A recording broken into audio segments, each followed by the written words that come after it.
지난 시간 그럼 복습 좀 하고 해보겠습니다.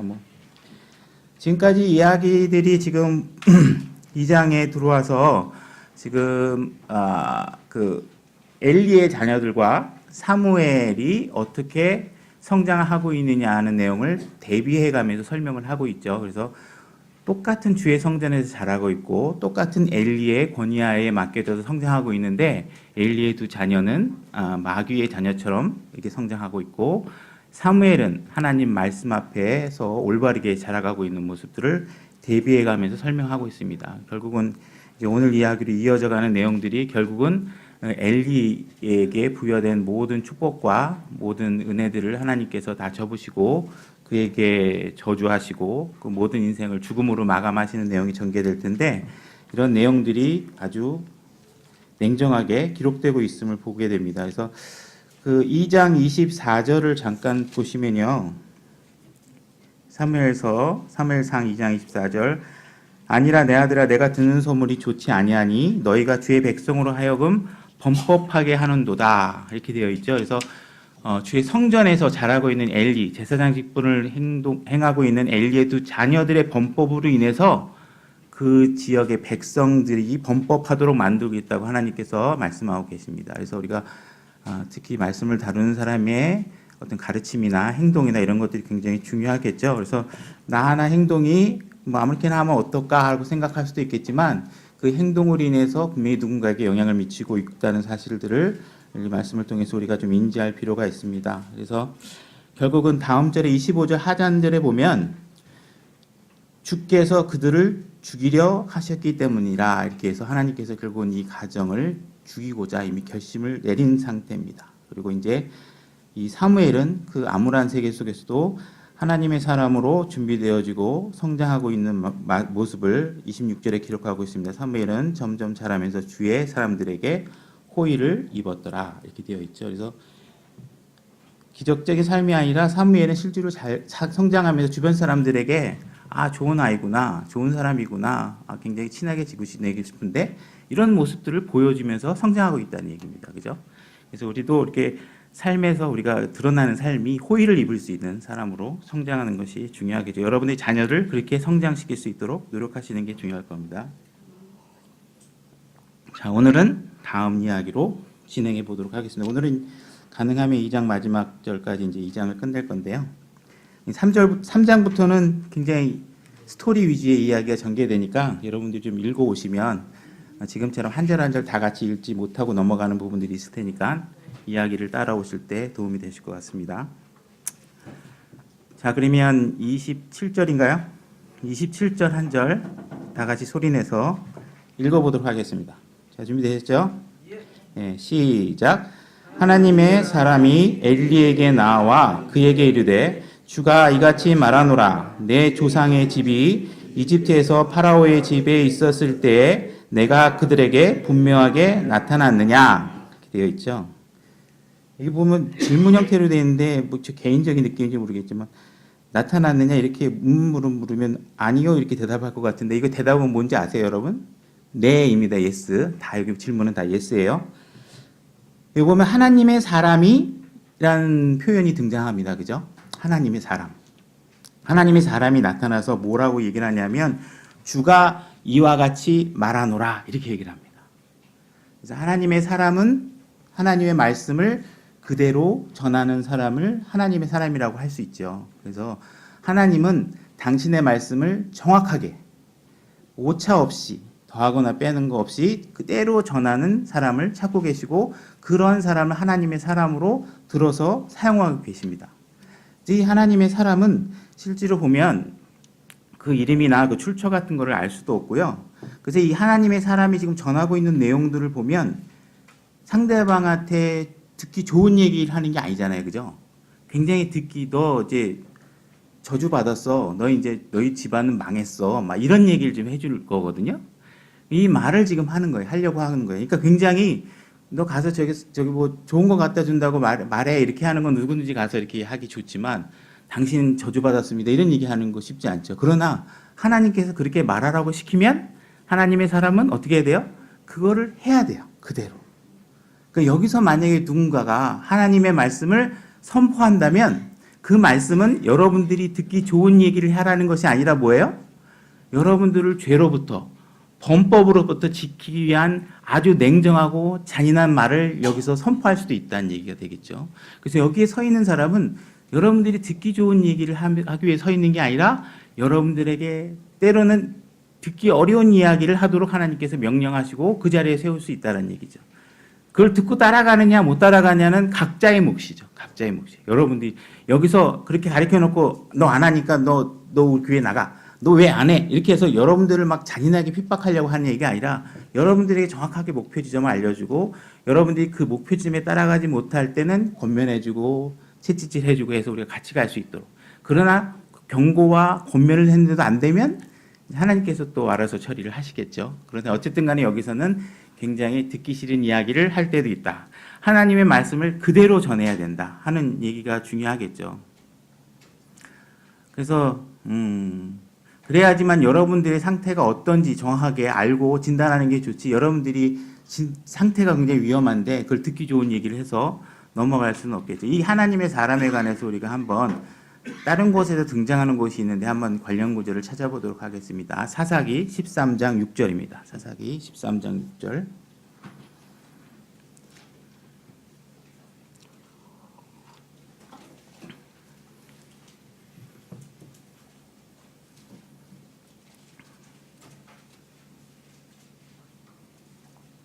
사사기 13장 6절.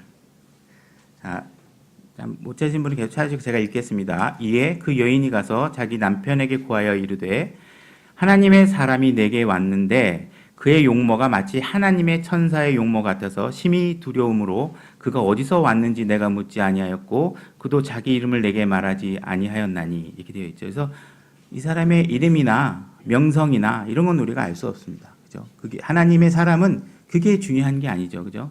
여기서 어떤 얘기를 해서 인기를 끌어서 세계 순회 공연을 하고 이런 위치에 가는 게 중요한 게 아니라 여러분들에게 하나님의 말씀을 정확하게 경고하고 알려주는 그런 말씀의 선포가 필요한 것이죠. 그런 사람을 하나님께 지금 찾고 있는 겁니다. 그래서 교회 안에서 여자들이 잠잠하지 않으면 잠잠하라고 정확하게 가르쳐야 됩니다. 여자가 가르치는 부분에 있어 가르쳐서 문제가 된다면 성경에서 분명히 가르치지 말라고 했으니까 가르치지 말라고 알려줘야 됩니다. 만약 그것이 무너지고 방치해버리면 다른 사람이 그래도 되나 보다 해서 주의 말씀의 범법을 계속 누군가가 지게 한다면 그 행위가 굉장히 위험한 거겠죠. 교회 안에서. 그래서 우리가 뭐 디도서라든지 디모데 전서에서 이제 여자의 권위에 관한 가르치지 말라라든지 이런 실세에 관한 얘기도 있지만 요한계시록에도 보면 22장 20절에도 보면 이사벨에게 너희들이 가르치는 것을 용납했기 때문에 문제가 된다. 그렇게 해서 그 여자가 가르치는 문제에 관해서 요한계시록에도 분명히 지적하고 있는 거거든요. 그래서 사람들이 그 여자의 가르침을 통해서 추종하고 따르다가 하나님께서 징계를 하시는 장면이 나옵니다. 그래서 이런 부분에 관해서 우리의 이해는 잘 안 되지만 어렵죠. 저는 그래서 거듭나야 한다 이렇게 얘기했을 때 니고데모가 그게 무슨 말이에요 했을 것처럼 남자의 말에 순종하고 여성의 권위에 성경의대로 가르쳐주면 그게 도대체 무슨 말이냐고 반항감이 들 정도로 오늘날 가르치기 어려운 항목이 이 부분이거든요. 그런데 이게 무너지면 교회 질서가 무너지면 하나님의 뜻을 향한 좋은 교회를 만들게 해주세요. 백날 기도해봐 아무 소용이 없단 말이에요. 기초잖아요. 기초. 그죠? 그거에 기초가 안 돼 있는데 무슨 하나님의 뜻을 맞는 교회를 만들 수 있겠어요. 그죠? 그래서 이런 부분은 정확하게 우리 왜곡되지 않게 전달하는 것이 중요하다는 것을 우리가 좀 알아야 됩니다. 28절로 넘어가 보도록 하겠습니다. 28절 준비되셨죠? 시작. 이스라엘의 모든 지파 중에서 내가 그를 택하여 내 제사장으로 삼아 내 제단 위에 헌물을 드리며 분향하고 내 앞에서 에봇을 입게 하였느냐. 이스라엘 자손이 불로 예비하여 드리는 모든 헌물을 내가 내 조상의 집에 주었느냐. 이것도 답이 다 예스예요. 아까 위에도 잠깐 내가 얘기를 빼먹은 게 있는데 내 조상의 집이 이집트에서 파라오의 집에 있었을 때에 내가 그들에게 분명히 나타나셨단 말이에요. 이집트의 노예로 살고 있을 때 아론에게 나타나셨고 모세에게 나타나셨고 서로가 함께 힘을 합쳐서 이집트에 북속되어 있는 이스라엘 백성들을 끄집어내올 때 하나님께 나타나셨단 말이에요. 그죠? 그렇게 나타나셔서 아론이라는 거는 제사장 지파의 가장 이제 최초 그 제사장 일을 맡는 일에 이제 우두머리잖아요. 거의 조상격에 해당하시는 거죠. 그분들에게 나타났단 말이에요. 이 제사 엘리에게 얘기하고 있는 거죠. 그래서 28절에 보면 또 마찬가지로 이스라엘의 모든 지파 중에 내가 그를 택하여, 지금 엘리를 택해서 제사장으로 삼아 내 제사장 위에 헌물을 드리는 에봇을 입게 하였다는 얘기는 뭐냐면 제사장 직분을 줬다는 거예요. 그래서 엘리에게 하나님께 해주신 게 뭐냐면 제사장 직분을 하게 해줬다 이거죠. 그죠? 그 다음에 또 한 가지가 뭐냐면 그 뒤에 이스라엘 자손이 불로 예배하여 드리는 모든 헌물을 내가 내 조상의 집에 주었느니라. 그러니까 제사장 직분도 주었고 제사장 직분으로 인해서 하나님께 구별한 사람이기 때문에 다른 사람들이 드린 헌물 가운데 제사장 자기 몫을 정해놓고 가져갈 수 있게 해줬단 말이에요. 먹고 사는 문제도 해결해줬고 제사장으로서 직분을 해결해줬고 이 얘기를 하는 거예요. 하나님께 너한테 이렇게 축복을 줬다. 두 가지 했다. 그러니까 주었느냐? 예스 해주셨다. 이런 얘기입니다. 그죠? 그래서 그 다음에 이제 29절부터 31절까지 또 한번 읽어보도록 하겠습니다. 29절부터 31절까지입니다. 시작. 너희가 어찌하여 내가 내 처소에서 명령한 내 희생물과 내 헌물을 발로 차며 내 아들들을 나보다 더 존중히 여겨 내 백성 이스라엘이 드리는 모든 헌물 중에서 가장 좋은 곳으로 너희 자신을 살찌게 하느냐. 그러므로 주 이스라엘의 하나님이 말하노라. 참으로 내가 말하기를 내 집과 내 조상의 집이 내 앞에서 영원히 거르리라 하였으나 이제 주가 말하노라. 내가 결단코 그리하지 아니하리라. 나를 존중히 여기는 자를 내가 존중히 여기고 나를 멸시하는 자들을 소홀히 여기리라. 보라, 날들이 이르리니 내가 내 팔과 집의 팔을 끊어 내 집의 노인이 하나도 없게 하리라. 이렇게 되어 있죠. 자, 이렇게 어쨌든 간에 안전 장치를 다 해서 너에게 귀한 직분도 줬고 해줬는데 어떻게 했냐면 너희가 어찌하여 내 처소에서 명령한 내 희생물과 내 헌물을 발로 차냐 이렇게 돼 있죠. 그러니까 하나님의 희생물을 소홀히 여기느냐 이렇게 하는 거죠. 내가 너한테 이렇게 잘해줬는데 네가 하는 걸 지금 네가 어떤 잘못을 하고 있는지 내가 말할 테니까 들어봐라 하고 하나님의 사람을 통해서 얘기하고 있는 겁니다. 그래서 내 헌물을 소홀히 여겼다 하는 것이 하나님이 지금 지적한 죄죠. 그 다음에 내 아들들을 나보다 더 존중히 여겨 이렇게 돼 있죠. 그러니까 자기 자식을 하나님보다 더 존중히 여긴 죄에 대해서 지적하고 있는 거예요. 그러니까 여러분들이 자녀들이 부패한 언어를 사용하는데 있어서 그걸 말리지 않고 잘한다 하시면 뭐예요? 하나님 말씀을 무시하고 잘못하고 아이를 축켜 세우는 건 뭐예요? 하나님보다 아들을 더 존중히 여기는 거란 말이에요. 그죠? 그러니까 여러분들이 자녀들이 어른들을 제대로 공경하지 않는데도 불구하고 내 자식한테 왜 함부로 그래? 막 그러고 어른들한테 막 그런다 그러면 지금 어떻게 하는 거예요? 하나님보다 자기 자식을 더 존중하시는 거란 말이에요. 그러니까는 그런 죄를 범하고 있다. 이 엘리 집안 사람들이 얘기하는 거니까 여러분들이 자녀를 사랑하는 데 있어서 어떠한 자세로 가르쳐야 되는지를 우리가 좀 알 필요가 있겠죠. 그래서 몇 구절만 그 잠언서를 한번 찾아볼게요. 잠언 13장 24절.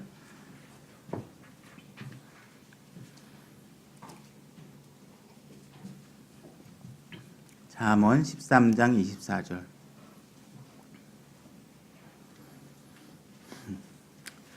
잠언 13장 24절. 자, 읽겠습니다. 회초리를 아끼는 자는 자기 아들을 미워하거니와 그를 사랑하는 자는 어릴 때에 그를 징계하느니라. 그러니까 어린아이에게 회초리를 대지 않는 것은 아이를 미워하는 거라고 돼 있잖아요. 그러니까 못되게 놔두는 거예요. 내가 미워하면 안 때려도 돼. 내 자식을 여러분들이 사랑하지 않으면 안 때리셔도 된다는 얘기예요. 사랑하면 어떻게 해야 돼요? 징계하셔야 되죠. 근데 그 징계할 때 주의하셔야 될 건 뭐냐면 말씀의 기준으로 징계를 하셔야지 여러분들의 감정으로 징계하시면 안 돼요. 그거는 안 되고 하나님 말씀의 기준에서 징계해야 돼요. 내 심부름 잘 안 들었다고 아우 이걸 그냥 막 패시면 안 된다. 말씀의 기준에서 이 아이가 말씀해 보니까 어른들을 공경해야 되는데 어른을 공경하지 않거나 질서를 어지럽히거나 하나님 말씀을 소홀히 하거나 이렇게 하지.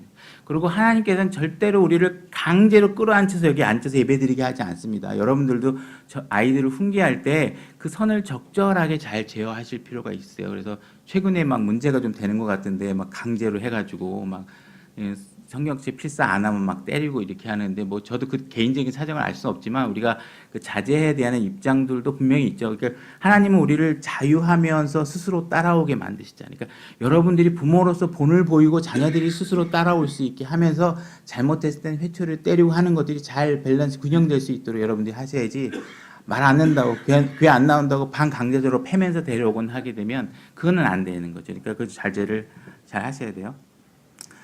19장 18절도 볼까요? 19장 18절. 19장 18절. 소망이 있을 동안에 내 아들을 징계하되 그가 운다고 내 혼이 아끼지 말지니라. 그러니까 운다 그래서 정확하게 이 아이가 왜 우는지에 대해서 잘 아셔야죠. 억울해서 우는 건지 잘못해서 회개해서 우는 건지 잘 설득하셔서 지혜롭게 하셔야 돼요. 그래서 아이들을 분명히 좀 바로잡고 회초리를 때리고 그렇게 하셔야 된다는 거죠. 그래서 그런 부분들을 생각해 보시고 신약으로 한번 넘어와서 볼까요? 에베소서 6장 1절을 한번 보겠습니다.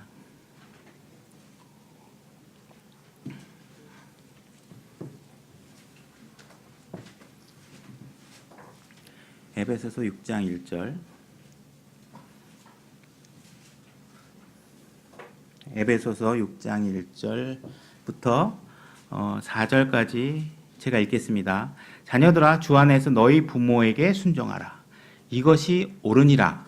내 아버지와 어머니를 공경하라. 그것은 약속 있는 첫째 계명이니 이렇게 되어 있죠. 그래서 우리 10계명 중에 가장 인간 간의 관계에 있어서 가장 첫 번째 등장하는 것이 내 부모를 공경하라는 말로부터 계명이 시작되죠. 그래서 우리 부모를 공경하는 것이 굉장히 중요한 이야기입니다. 항목입니다. 이것은 내가 잘되고 땅에서 장수하게 하려 함이라. 또 너희 아버지와 너희 아버지들아 너희 자녀들을 노엽게 하지 말고 오직 주의 교육과 훈육으로 하라. 지금 이 말씀 나오죠. 주의 교육, 오직 주의 교육이라고 되어 있죠. 네, 그러니까 하나님 말씀에 입각한 기준으로 자녀들을 권면하시고 하셔야 돼요. 그래서 그런 부분을 하시고 어떤 부모를 공경하는 것이 중요하고 또 교회에서는 교회에 대해서 하나님께서 뭐라고 얘기하시나요? 어른들을 공경하라 이렇게 되어 있죠. 교회 안에서. 그러니까 우리도 교회가 이제 좀 어른들을 좀 공경하는 모습들을 보이면 우리 자녀들이 보고 배우겠죠. 그래서 그런 부분들도 좀 잘 됐으면 하는 소망도 좀 있습니다. 그래서 그런 부분들에 대해서 우리가 좀 경각심을 좀 가질 필요도 있습니다. 그다음에 팔을 끊어버렸다라는 말이 있죠. 31절인가요? 31절을 보면 내가 내 팔과 내 조상 집의 팔을 끊어 내 집에 노인이 하나도 없게 하리라 이렇게 되어 있죠. 그래서 우리가 팔을 들어서 아이들이 잘못할 때 제재하고 막고 이런 일을 정확하게 하지 않는다면 하나님께서는 그 팔이 필요 없다고 보시는 것 같아요. 그래서 결국은 네가 그 팔이 있는데도 제재할 수 있는데도 불구하고 네 아이들이 잘못된 일을 하고 있고 음행을 하고 있는데도 불구하고 그것을 말리지 않았다는 것은 너에게 잘못이 있다. 그래서 하나님께서 그 팔을 어떻게 하신다고 되어 있죠? 끊어내겠다 이렇게 되겠죠. 그래서 노인이 하나도 없게 하리라. 사실 이게 성경책으로 남의 이야기니까 그렇지 여러분 가정에 누구 와서 이런 저주를 한다 그러면 보통 견디기 어려운 이야기가 아닐 겁니다. 그죠? 자, 32절, 33절도 한번 읽어보겠습니다. 32절, 33절. 시작. 하나님이 이스라엘에게 모든 복을 베푸는 가운데 너는 내 처소에서 원수를 볼 것이요 내 집에 영원토록 노인이 하나도 없으리라. 또 내 제단으로부터 내가 끊어버리지 아니한 내 사람이 내 눈을 쇠약하게 하고 내 마음을 슬프게 할 것이요 내 집에서 출산하는 모든 자가 꽃다운 나이에 죽으리라. 하나님이 이스라엘에게 모든 복을 베푸는 가운데 다시 말해서 내가 다른 집은 다 잘되게 해주겠지만 어디 갔냐? 내 처소 가운데 너는 내 처소에서 원수를 볼 것이다. 너는 네가 원수를 만나는 것처럼 괴로운 일들이 너한테 벌어질 것이다. 그러니까 너한테는 복을 안 줄 거야. 이런 얘기를 하고 있는 겁니다. 이 이야기를 하나님의 사람이 와서 따박따박 지금 얘기를 해주고 있는 겁니다. 그래서 원수를 못 고치고 내 집에 영원토록 노인이 하나도 없으리라. 아까 얘기했죠. 노인이 하나도 없게 하겠다고. 여기도 노인이 하나도 없게 하겠다고. 그게 돼 있죠. 조금 있으면 이제 또 똑같 비슷한 표현이 나오는데 일찍 다 죽게 될 거다. 이런 얘기를 하고 있는 거예요. 그래서 굉장히 잔인한 얘기를 하고 있죠. 이게 다 음행과 관련된 일들이 벌어지는 가운데에서 벌어지는 거예요. 그러니까 음행과 관련된 일들이. 자, 그 다음에 보면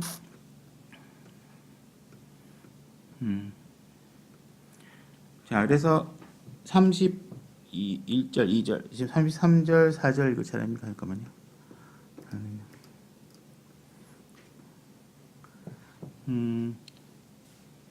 33절 끊어져 33절, 34절도 읽어보겠습니다. 일단 자, 거기 할 거 맞죠, 그죠? 준비 시작. 또 내 제단으로부터 내가 끊어버리지 아니할 내 사람이 내 눈을 쇠약하게 하고 내 마음을 슬프게 할 것이요 내 집에서 출산하는 모든 자가 꽃다운 나이에 죽으리라. 내 두 아들 홈니와 비느하스에게 닥칠 이 일이 내게 표적이 되리니 이들이 둘 다 한날에 죽으리라. 그래서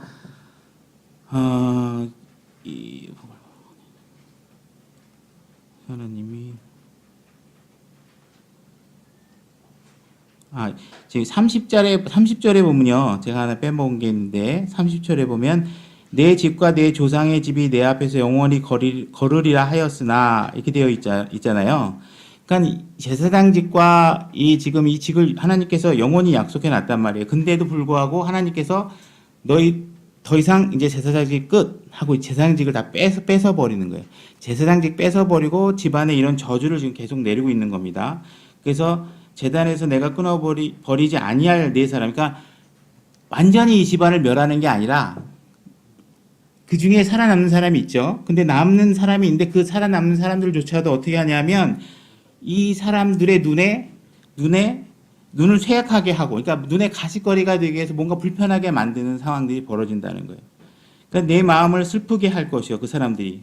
내 집에서 출산하는 모든 자가 꽃다운 나이 죽으리라. 그러니까 일찍 다 죽어버린. 그러니까 가진 안 좋은 얘기가 지금 다 기록되고 있는 겁니다. 그죠? 그 다음에 내 두 아들 홈리와 비느하스에게 닥칠 일이 내게 표적이 되리니 그들이 둘 다 한날에 죽으리라. 이 둘이 죽는 이야기를 딱 보면 내 말이 이게 그냥 한 얘기가 아니다. 너희가 알 것이다. 이렇게 하는 거죠. 그죠? 그 다음에 35절, 36절 읽어보도록 하겠습니다. 준비 시작. 내가 나를 위하여 신실한 제사장을 일으키리니 그는 내 마음과 내 생각에 있는 그대로 행하리라.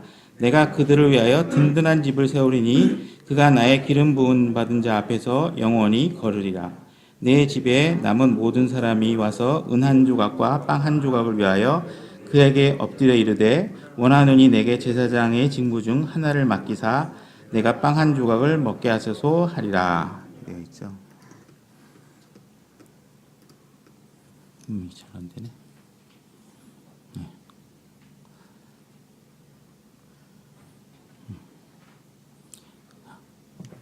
지금 내가 나를 위하여 신실한 제사장을 하나 일으킨다고 되어 있죠.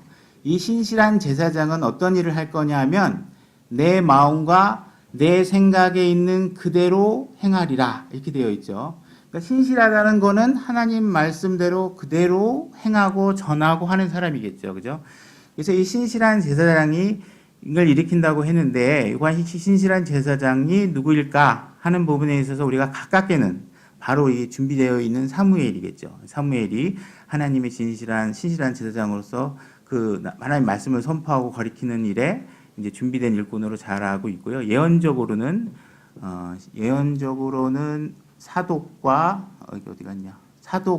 사독을 대제사장으로 나중에 다시 한 게 있는데 이게 좀 교리적이니까 그냥 넘어갈게요. 그래서 일단은 그냥 가깝게 우리 사무엘 같은 사람을 세워서 이제 우리 하나님 말씀을 온전히 전할 수 있는 사람을 세우고 있다는 겁니다. 든든한 집을 세우린 요 말씀 한번 찾아볼게요. 열왕기상 11장 38절.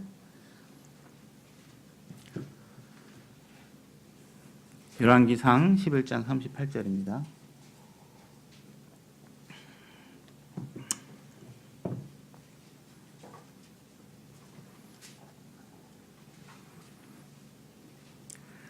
제가 읽겠습니다. 내가 만일 내게 명령하는 모든 것에 귀를 기울이고 내 길들로 걸으며 내 눈에서 올바른 일을 행하며 내 종 다윗이 행한 것 같이 내 법규와 내 명령을 지키면 내가 너와 함께 있어 내가 다윗을 위하여 행한 것 같이 너를 위하여 견고한 집을 짓고 이스라엘을 내게 주리라. 이렇게 되어 있어요. 그래서 이스라엘 이 다윗의 왕가를 세운 것을 하나님께서 든든한 집이라고 말하고 있는 것을 볼 수 있습니다. 그래서 이제 나중에 이제 왕권이 세워진 내용들을 또 얘기하는 걸로 볼 수 있습니다.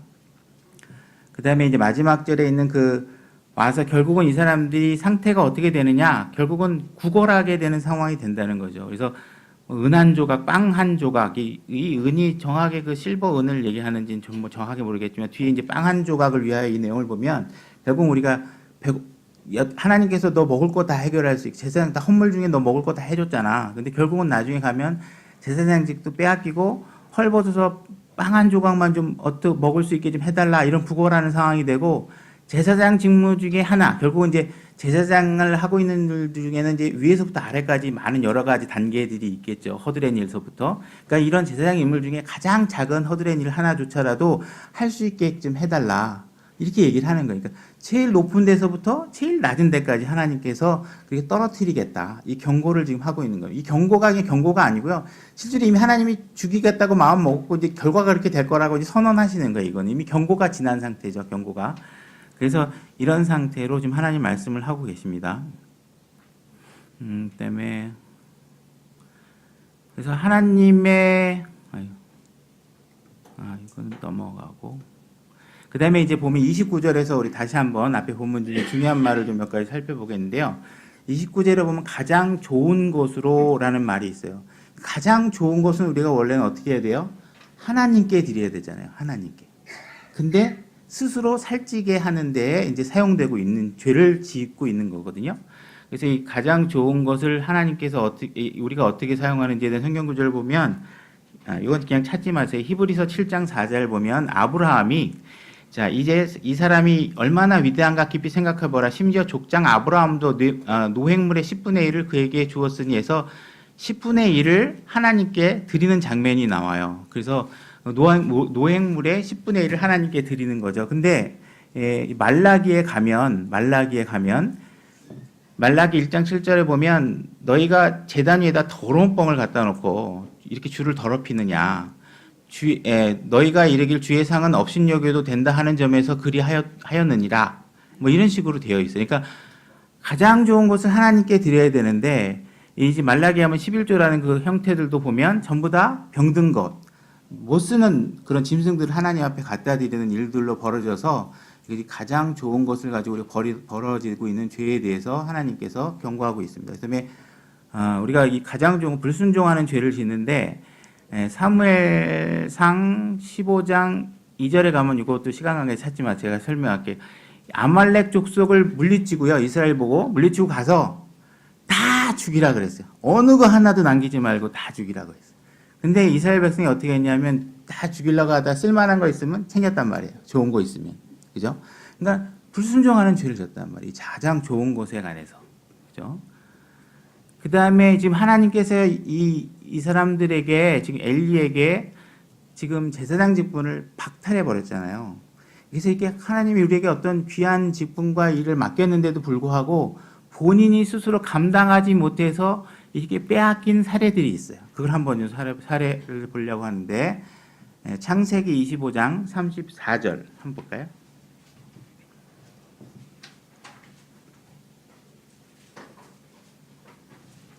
창세기 25장 34절.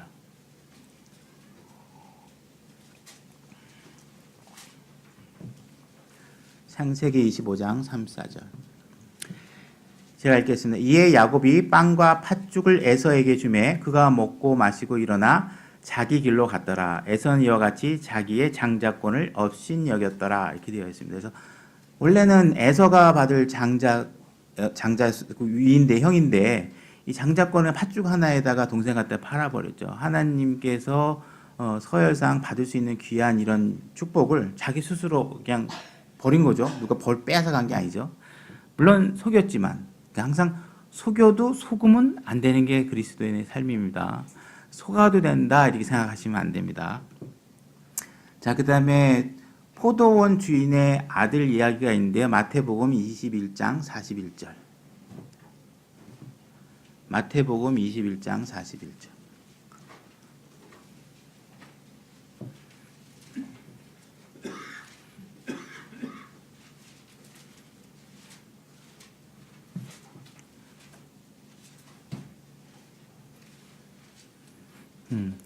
마태복음 21장 41절. 그들이 그분께 이르되 그가 사악한 자들을 무참히 멸하고 자기 포도원은 제 때에 자기에게 열매를 바칠 다른 농부에게 세 주리라. 이렇게 해가지고 이 포도원 그 농사짓는 일을 빼앗긴 사례가 나와 있고 또 뭐 문화 이야기도 있고 여러 가지가 있어요. 그다음에 루벤 같은 경우에는 아버지의 첩과 누워서 또 장자의 권위를 빼앗기는 상황이 벌어집니다. 그래서 이거는 이야기로 넘어가고요.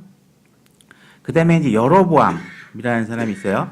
그래서 사울, 다윗, 솔로몬, 해서 솔로몬의 아들이 느호보암, 솔로몬의 부하 중에 반역한 사람이 여로보암 이렇게 돼요. 여로보암이 이 왕권을 받아서 이제 축복을 해줘서 그 견고한 집을 하나님께 해주겠다고 했는데 그렇게 안 해서 이 사람도 결국 왕국이 멸망을 당하게 됩니다.